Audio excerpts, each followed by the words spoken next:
ल हेर्न सक्नुहुन्छ कतारमा पनि यसरी बोडी फलाउनु भएको छ टिका दाइले। सबै टिका दाइको मेहनत र परिश्रमले गर्दाखेरि हो। अनि बोडीहरू चाहिँ एकदम राम्रो फलिरहेको छ।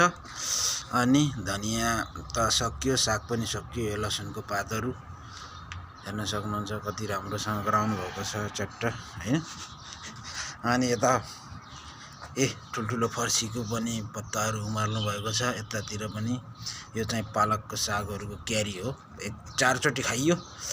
अब एकचोटि फेरि 2-3 चोटि कतिचोटि हुन्छ। यो चाहिँ लौकाको हो। अनि यो चाहिँ फर्सी यहाँ चाहिँ यस्तो छ। यो चाहिँ टमाटर हो।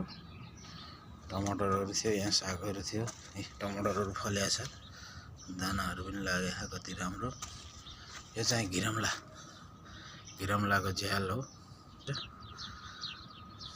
सिमीहरू फलेको छ।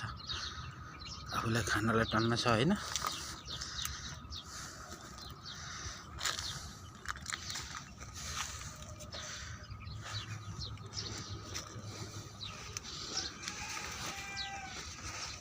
यहाँ भित्र चाहिँ कुखुरा पनि छ है। कुखुरा पालेको छ। अनि आफूलाई खानलाई जति भने पनि छ। सब्जीहरू राम्रो छ।